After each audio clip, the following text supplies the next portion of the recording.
Hello students, welcome to the Ashish accountancy classes. Students, हम आज इस क्लास में वाउचर चैप्टर को कवर करने वाले हैं। हम सीखेंगे कि ये वाउचर्स होते क्या हैं और ये वाउचर्स इस्तेमाल क्यों होते हैं, क्यों जरूरत होती है इन वाउचर्स की और किस तरीके के ये वाउचर्स हुआ करते हैं। हमने इससे पिछली क्लास यानी चैप्टर 3 में एक प्रिंसिपल पढ़ा था जिसका नाम था वेरिफिएबल ऑब्जेक्टिव प्रिंसिपल। उसके अकॉर्डिंगली हर एक ट्रांजैक्शन के पीछे कोई ना होना चाहिए और वो एविडेंस अपने आप में वाउचर कहलाता है, यानी आपका source document.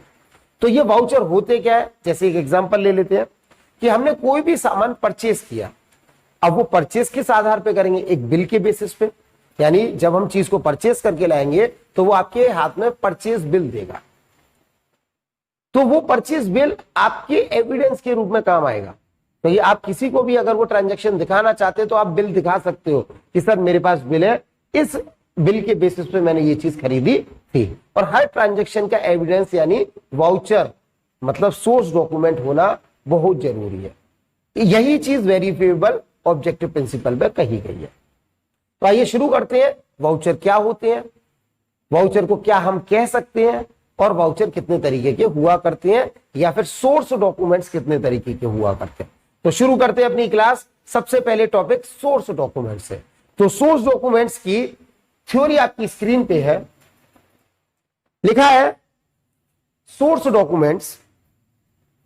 Document is an evidence of a transaction और an event and are known as source documents based on which accounts are debited or credited with the transacted amount. Full stop. Source document is of prime importance in accounting because accounting is based on factual financial information, that is evidence. For example, a cash memo showing cash sales. जब भी हम cash sales करते हैं तो cash memo के आधार पे करते हैं। Comma N invoice showing goods on credit, comma bills of purchase showing purchase of goods on credit. Full stop. They are also sometimes called supporting documents. यानी इस थ्योरी के आधार पे, इस थ्योरी के बेसिस पे अगर मैं समझाना चाहूं तो यह चीज साफ साफ लिखी है कि सोर्स डॉक्यूमेंट एक एविडेंस होता है आपकी ट्रांजैक्शन के लिए और उस एविडेंस में कितने ट्रांजैक्टेड अमाउंट पे आपने ट्रांजैक्शन की है वो भी लिखा होता है। इसको हम कभी कभी सपोर्टिंग डॉक्यूमेंट्स भी कहते हैं, जिसमें एग्जांपल में लिखा हुआ है कि जब भी हम कैश सेल्स करते हैं तो उसके लिए कैश मीमो इशू करते हैं, यानी जो बिल दिया जाता है। अगर हम कोई भी परचेस कर रहे हैं तो उधार पे, तो उसके लिए परचेस बिल मिला करता है। या फिर इसके अलावा और क्या चीज दे रखी है यहाँ पे कि कोई भी इनवॉइस दिया जाता है ऑन सेल्स ऑफ बिल। यानी अगर मैं कहूं कि आप लोग किसी मॉल में जाते हो या किसी शॉपिंग कॉम्प्लेक्स में जाते हो और वहां चीज खरीदते हो तो वो आपको एक बिल देता है लंबा सा और साथ में एक छोटी सी स्लिप और देता है। तो वो लंबा सा जो बिल होता है वो आपके लिए सेल्स बिल कहलाता है और जो छोटी सी स्लिप होती है उसको कहते हैं हम कैश मीमो। तो इन एविडेंस पे ही हम लोग चीजों को बता सकते हैं, अपनी ट्रांजेक्शन को बता सकते हैं कि ये ट्रांजेक्शन हमने इस डेट को की, इतने अमाउंट पे की। तो इन्हीं चीजों को हम सोर्स डॉक्यूमेंट का नाम देते हैं। अब सोर्स डॉक्यूमेंट्स के टाइप्स पढ़ते हैं। सोर्स डॉक्यूमेंट के टाइप्स जो होते हैं स्टूडेंट्स, जैसे हमने एग्जांपल में तो पढ़ ही लिया, टाइप्स ऑफ सोर्स डॉक्यूमेंट्स।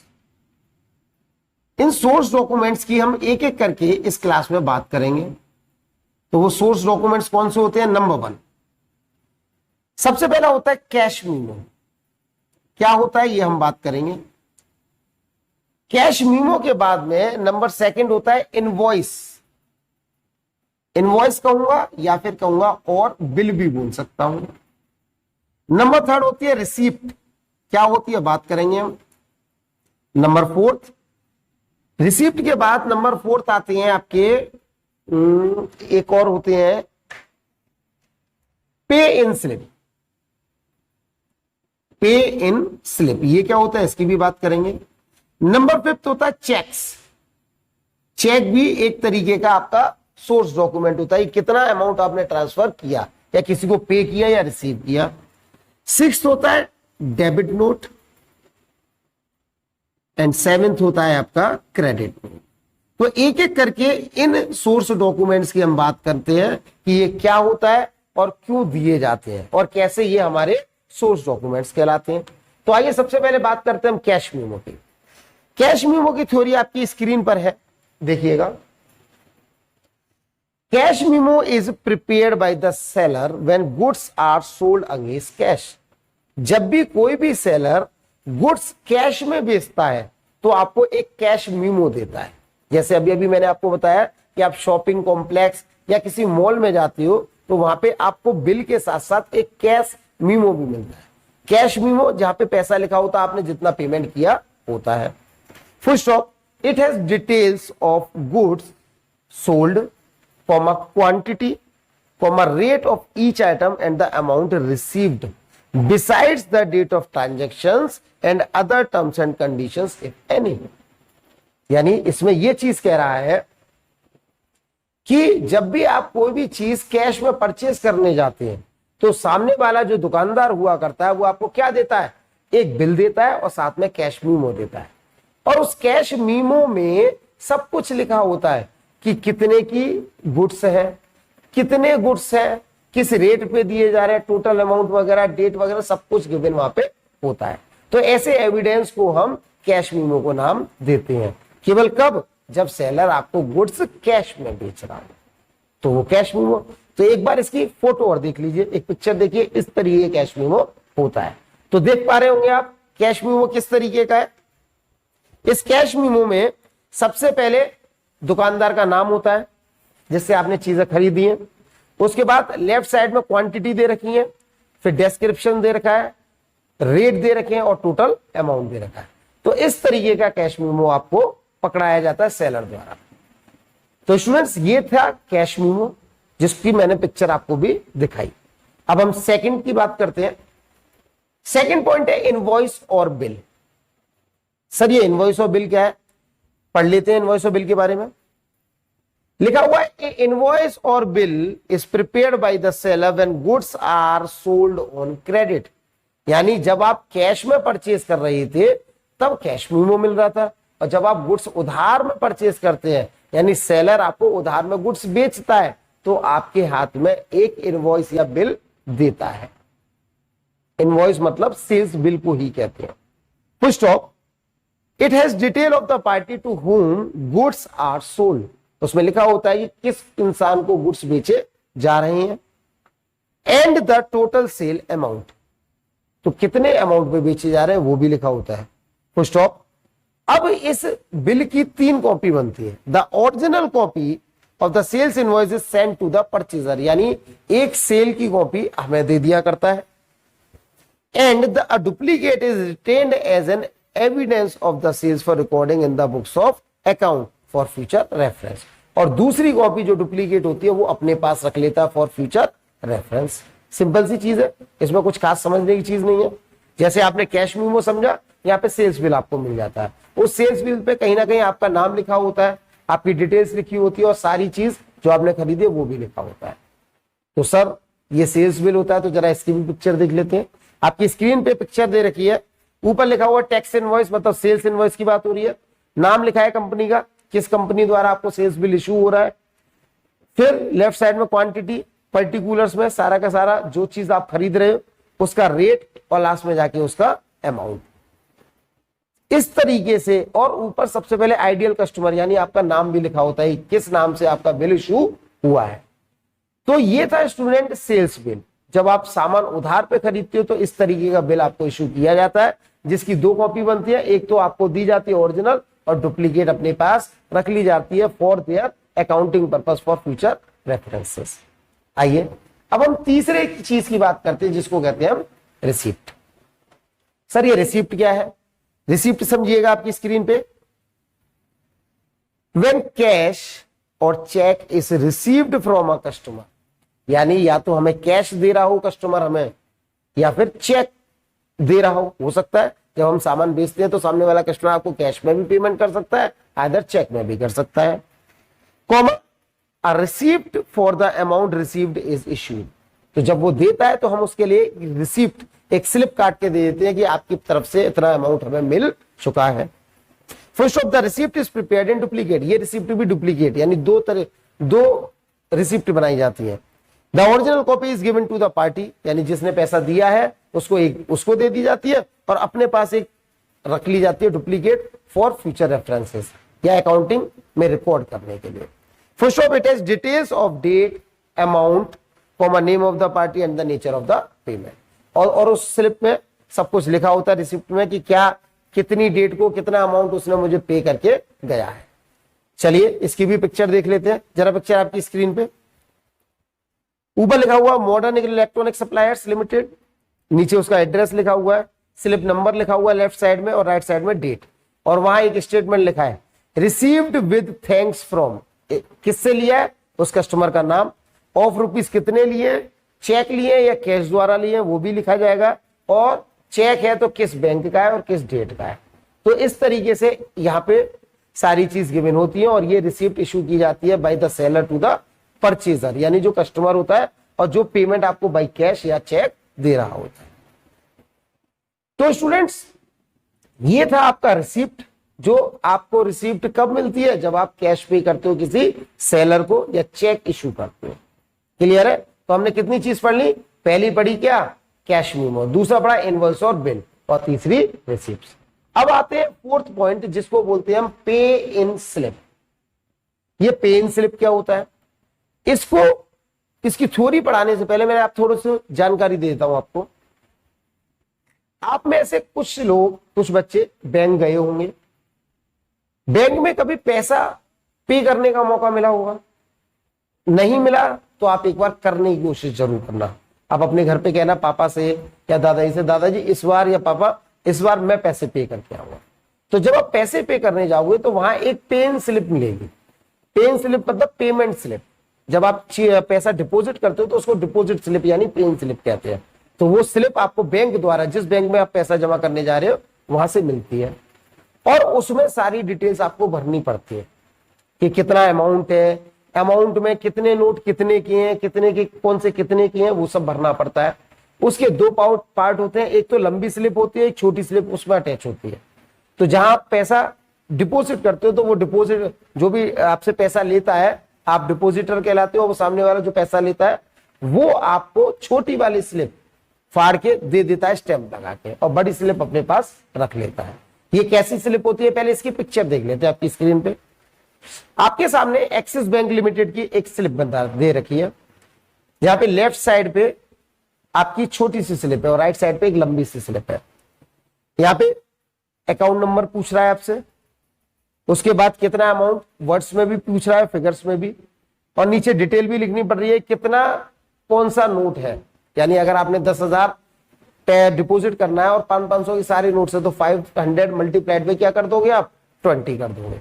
तो 20 नोट्स है आपके 500 के, तो आपने 10,000 डिपॉजिट कर देनी है। तो ये सारी डिटेल्स आप भर के उस जो भी कैशियर होगा उसको दे दोगे, और वो क्या करेगा, वो आपको लंबी स्लिप तो अपने पास रख लेगा और छोटी स्लिप पे स्टैंप लगा के दे देगा कि आपके पैसे डिपॉजिट हो चुके हैं। तो आइए स्टूडेंट्स अब हम इसकी थ्योरी रीड करते हैं। पे इन स्लिप लिखा हुआ है, it is a source document used for depositing cash.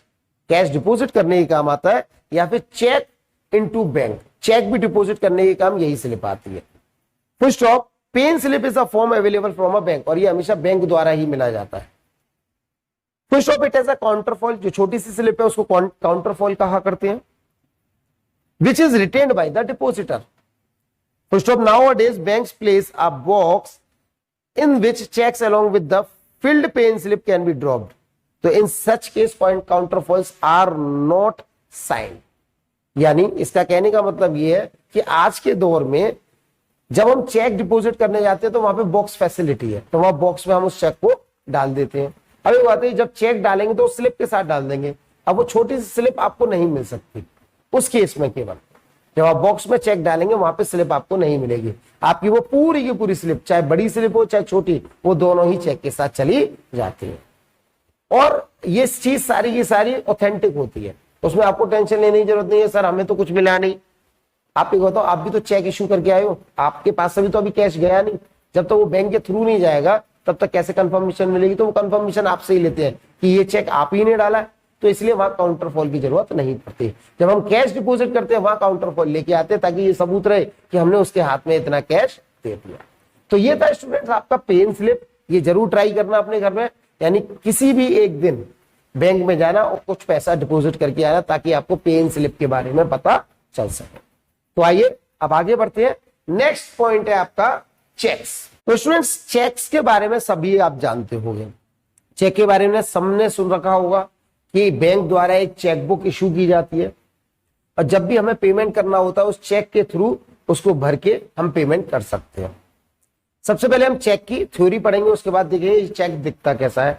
जिन ने नहीं देख रखा होगा वो हम दिखा देंगे उन्हें, और जिसने दे रखा है या फिर आपके घर पे भी चेकबुक दिख जाएगी तो उसको आप देख सकते हैं। तो आइए देखते हैं इसकी थ्योरी को। थ्योरी में लिखा हुआ है चेक क्या होता है। Cheque is a document in writing comma drawn upon the bank with which the account is held and is payable on demand. यानी यह लिखा हुआ है एक चेक क्या होता है, डॉक्यूमेंट होता है लिखित में जो बैंक द्वारा यानी किसी बैंक पे निर्भर होता है, यानी उसी बैंक में जमा किया जाता है। उसके बाद with which account is held and is payable on demand, और ये हमेशा डिमांड पे ही पे किया जाता है। अगर सामने वाले को चेक एक्सेप्ट है तो वो चेक से पेमेंट लेगा, यानी ऑन डिमांड ही हम चेक बना सकते हैं। The full stop the bank supplies the cheque form, और ये सब जो चेक होते हैं वो कौन सप्लाई करता है? बैंक ही सप्लाई करती है। The name of the party to whom payment is to be made is written after the words pay to. तो चेक में पे टू लिखा होता है, उसके आगे हम क्या लिखते हैं? उस इंसान का नाम जिसको हम पेमेंट करने जा रहे हैं। Full stop then the amount is written both in words and figures, और उस चेक में आपको फिगर में भी यानी नंबर्स में भी लिखना पड़ेगा और अमाउंट वर्ड्स में भी लिखना पड़ेगा। जैसे आप 15,000 लिख रहे हो फिगर्स में यानी 15,15,000, और वर्ड्स में आप कैसे लिखोगे? 15,000 ओनली। तो ये 15,000 आप वर्ड्स में भी लिखोगे। उसके बाद full stop a cheque is dated and signed by the drawer. जो चेक इशू करता है, जो बनाता है, वही साइन करता है उस चेक को अपने खुद के। Full stop the cheque details are entered on the counterfoil which remains with the account holder, और जो चेक डिटेल जो होती है वो काउंटर फॉइल के साथ वहां पे डिपॉजिट कर दी जाती है। And is the source of voucher for recording the transaction in the books of account. और उसके बाद वो जो चेक बुक पे आप आगे लिख देते हो, जब चेक बुक देखोगे तो उसमें जैसे हम चेक निकालते हैं तो उसकी इंफॉर्मेशन शुरुआती एक इंडेक्स पेज दे रखा होता है, उस पर लिखनी पड़ती है, और वो आपके क्या होती है? फ्यूचर रेफरेंस के लिए काम आती है। चेक की सब पिक्चर दिखाइए। चेक की पिक्चर आपकी स्क्रीन पे देखिए। ये चेक आईसीआईसीआई बैंक का है, वहां पे पे टू वर्ड लिखा हुआ है, नीचे वर्ड्स में भी लिखना पड़ेगा आपको जितना भी अमाउंट है और नंबर्स में भी। उसके बाद राइट हैंड साइड पे आपकी डेट का कॉलम दे रखा है, डेट लिखना पड़ेगा, और नीचे आपको सिग्नेचर भी करना पड़ेगा। तो ये पूरा चेक आईसीआईसीआई बैंक का है। आपके हो सकता है आपके घर में अलग बैंक हो तो उस बैंक का अलग तरीके का चेक दिखता होगा, आईसीआईसीआई का इसी तरीके का चेक दिखा करता है। तो स्टूडेंट एक बार रिवाइज कर लेते हैं हमने क्या क्या बात कर ली है। सबसे पहला कैश मेमो, जब भी हम मतलब seller goods against cash sold करता है। दूसरा था इनवॉइस बिल, इनवॉइस बिल जब उधार में सामान बेचता है तब आपको मिलता है। तीसरा था रिसिप्ट, जब भी कस्टमर आपको पैसा पे कर जाए, चाहे वो चेक हो चाहे कैश हो, उस केस में आपको रिसिप्ट उसको देनी पड़ती है। उसके बाद फोर्थ था आपका पे इन स्लिप, जब आप डिपॉजिट करने जाते हैं पैसा कहां पर? बैंक में, तो तब आपको वो भरना पड़ता है और वो डिपॉजिट करना पड़ता है। और नेक्स्ट हमने पढ़ा था वो है चेक, जो आपके घर में ज्यादातर मिल जाएंगी। तो वो चेक आप कब इशू करते हो? ऑन डिमांड, जब सामने वाला एक्सेप्ट कर रहा हो कि चेक मुझे चाहिए, तो उस केस में आप चेक इशू कर देते हो। अब नेक्स्ट है आपके दो चीज, डेबिट नोट और क्रेडिट नोट। स्टूडेंट्स इसको थोड़ा सा आप ध्यान से पढ़ेंगे क्योंकि ये डेबिट नोट और क्रेडिट नोट आसानी से समझ नहीं आते, तो मैं आपको धीरे धीरे इसको पढ़ाता हूं और आप लोग अच्छे से समझेंगे। और इन दोनों पॉइंट्स के बाद हम अपनी क्लास को ओवर करेंगे क्योंकि हमने इस क्लास में सोर्स डॉक्यूमेंट्स और उसके टाइप्स ऑफ सोर्स डॉक्यूमेंट पढ़ लिए। नेक्स्ट क्लास में बचे हुए चैप्टर्स को कवर करेंगे। तो आइए शुरू करते हैं हम डेबिट नोट के साथ। स्टूडेंट्स डेबिट नोट की थ्योरी आपकी स्क्रीन पे। A debit note is made out evidencing that a debit has been made to the account of the party named in the debit note. यानी debit note इसलिए बनाया जाता है ताकि एक प्रूफ मिल सके, एक प्रूफ बन सके कि सामने वाले पार्टी के अंगेंस्ट हमने एक डेबिट नोट इशू कर दिया है, यानी उसका अमाउंट कहीं ना कहीं डेबिट मतलब रिड्यूस कर दिया है। Full stop. It details the reason for the debit, साथ में वहां पे लिखा भी होता है कि क्यों डेबिट किया जा रहा है। फॉर एग्जाम्पल, कब कब ये डेबिट नोट बनता है वो पढ़िए। A seller of goods will make a debit note if he finds that his goods have been invoiced for less amount. Similarly, a purchaser of goods will make a debit note if goods have been over invoiced or he has returned the goods or the seller has allowed a lower discount. यानी इस example के through समझे तो जब seller कोई भी goods sold कर रहा होता है और उसको लग रहा होता है कि मुझे इन गुड्स के प्राइस लेस अमाउंट पे रखने हैं और उसने बिल पूरे अमाउंट का बना दिया है, तो उस केस में क्या करेगा, उस अमाउंट को रिड्यूस करने के लिए एक डेबिट नोट सामने वाली पार्टी के नाम पे बना देगा। अब दूसरे तरीके से समझते हैं, अगर परचेजर ने सामान खरीदा और वो ओवर इनवॉइस हो गई यानी ज्यादा अमाउंट के लिख गए, तो उस केस में क्या होगा, उस केस में भी सेलर को परचेजर एक डेबिट नोट इशू कर देगा कि भैया आपने ज्यादा पैसे इसके लगा रखे हैं, इसीलिए इसका अमाउंट आपको क्या करना पड़ेगा, कम करना होगा, तो उसके लिए वो डेबिट नोट इशू कर देगा। तो आप सिंपल सी ये चीज समझे कि जब भी बिल का अमाउंट ज्यादा हो जाता है, चाहे वो सेलर की तरफ से हो जाए चाहे वो परचेजर की तरफ से हो जाए, वो वहां पे हम डेबिट नोट इशू कर देते हैं, चाहे वो सेलर करे चाहे वो परचेजर करे, या फिर परचेजर को गुड्स रिटर्न भी करने हो तब भी वो एक डेबिट नोट इशू करता है कि भाई इतना पैसा आप क्या कर दीजिए, रिड्यूस कर दीजिए मेरे अमाउंट का। ये काम कब होते हैं, जब आप चीजों को उधार खरीद रहे होते हैं, जब आप पैसा मतलब गुड्स रिटर्न कर जाते हो या पैसा पे कर जाते हो तो वो अमाउंट आपका क्या हो जाता है, डेबिट बन जाता है। और अगर सेलर की तरफ से गलती हुई है कि पैसों को ज्यादा दिखा रखा है उसको कम करना है, तब वो डेबिट नोट इशू कर देता है, जिससे कि आपको जब डेबिट नोट इशू हो जाता है तो आप उतने पैसे कम पे करते हैं। तो ये होता है पूरा डेबिट नोट। आगे और पढ़ लेते हैं।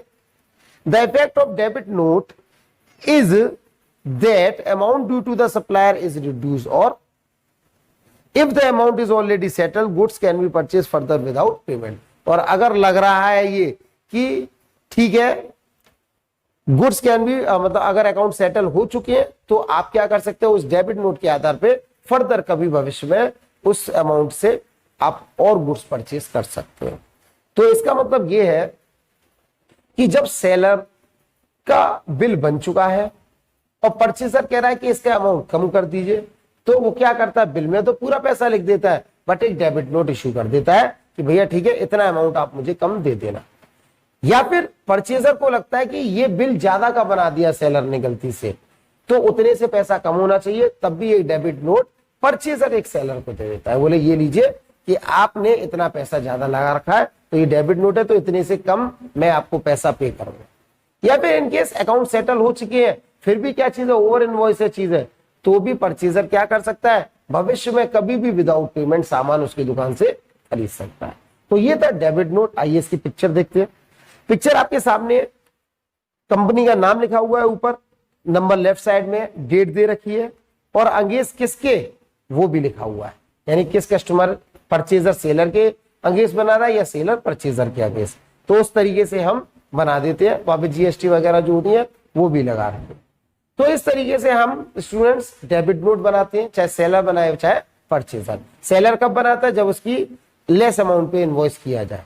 परचेजर कब बनाता है, जब उसका बिल ज्यादा अमाउंट से इनवॉइस कर रखा हो या फिर उसको लग रहा है कि उसने गुड्स वापस करनी है, तब वो डेबिट नोट इशू होता है। आइए अब हम शुरू करते हैं, देखते हैं credit note last point. Credit note की थ्योरी में लिखा हुआ है, credit note is made out evidencing that credit has been granted to a debtor. यानी ये क्रेडिट नोट केवल तभी इशू किया जाता है जब आपको लग रहा है कि डेटर को कुछ रियायत दी जाए, यानी कुछ ना कुछ क्रेडिट अवेल किया जाए। For example, if a customer returns goods previously invoice, अगर कस्टमर सामान वापस करने आया जिसका बिल पहले से ही बन चुका है और the customer is allowed further discount, या फिर सेलर द्वारा कुछ डिस्काउंट और अलाउ कर दिया गया, तो उस केस में a credit note is issue, तब उस केस में क्रेडिट नोट इशू किया जाता है। The effect of credit note is that the amount of the customers indebtedness is reduce, तो कस्टमर के ऊपर से कर्ज खत्म होता है, यानी रिड्यूस यानी कम होता है।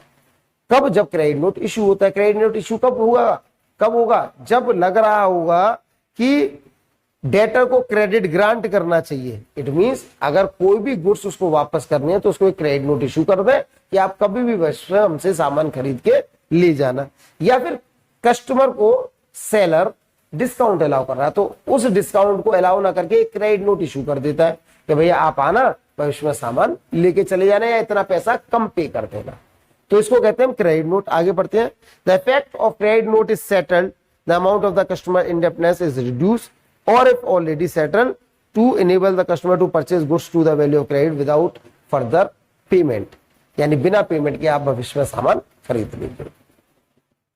तो स्टूडेंट्स इतना फर्क था डेबिट और क्रेडिट नोट में। डेबिट नोट में बिल में कुछ हो रहा है, क्रेडिट नोट में हो क्या रहा है कि इस परचेजर जो है वो अपना सामान वापस करके आने आ रहा है जिसपे बिल ऑलरेडी बन चुका है, तो उसके बिहाफ पे वो क्रेडिट नोट दे दिया जाता है, या सेलर डिस्काउंट दे रहा होता है सामने वाले को, तब क्रेडिट नोट इशू किया जाता है।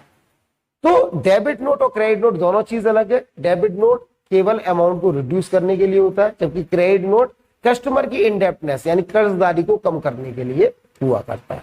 तो ये दोनों डेबिट और क्रेडिट नोट की पिक्चर भी देख लीजिए, सेम इस डेबिट नोट की तरह दिख रहा होगा आपको, सब चीज वही होती है, बस ऊपर डेबिट नोट और क्रेडिट नोट की हेडिंग चेंज हो जाती है। ठीक से देख लीजिए, उसमें भी इसमें भी जीएसटी वगैरह दे रखी है। Clear students? चलिए, तो ये थे स्टूडेंट्स 7 पॉइंट्स यानी 7 टाइप्स ऑफ सोर्स डॉक्यूमेंट्स जो हमने डिस्कस किया आज की क्लास में। आपको ठीक तरीके से इसको रिवाइज कर लेना है। आपसे एग्जाम में इनमें से कोई भी एक या दो आइटम्स पूछे जा सकते हैं। What do you mean by debit note, या पूछा जा सकता है what do you mean by credit note, cheque क्या होता है, रिसिप्ट क्या होती है, कैश मीमो क्या होता है, इनवॉइस बिल क्या होते हैं। तो इनमें से कोई भी चीज आपसे पूछी जा सकती है, तो आप अच्छे तरीके से, अच्छा सर क्या ये बनाने को भी आ सकते हैं? ये बनाने को नहीं आएंगे, केवल आपको दिखाए गए हैं कि इस तरीके से ये मार्केट में चलते हैं। चेक कैसा होता है, पेन स्लिप क्या होता है, या डेबिट नोट क्रेडिट नोट कैसे होते हैं, बस आपसे एक नंबर में इसकी डेफिनेशन या 3 नंबर में आपसे शॉर्ट नोट लिखने को कहा जा सकता है। तो स्टूडेंट आज की क्लास हम यही ओवर कर रहे हैं। इसका जो बाकी का पार्ट है वो हम नेक्स्ट क्लास में कवर करेंगे, वहां कुछ और भी चीज है, और फिर उसके बाद इस चैप्टर को खत्म करेंगे। अगर कोई भी क्वेरीज आपके दिमाग में आ रही है तो आप बेझिझक मुझे मैसेज कर सकते हैं और मुझसे डाउट क्लियर कर सकते हैं, कोई भी दिक्कत आपको कभी भी हो। चलिए, तब तक के लिए अपना ध्यान रखें। कोरोना का टाइम है, आप अपनी तरफ से प्रिकॉशन लें, चीजों को इसी तरीके से इजीली ना लें। सभी लोग इस चीज पे मना कर रहे हैं और सरकार की तरफ से भी बहुत से आदेश आ चुके हैं, तो इसलिए आप थोड़ा सा अपना ध्यान रखें। जब अपना ध्यान रखेंगे तभी आप खुशहाल रहेंगे। ठीक है, तो जब तक के लिए धन्यवाद।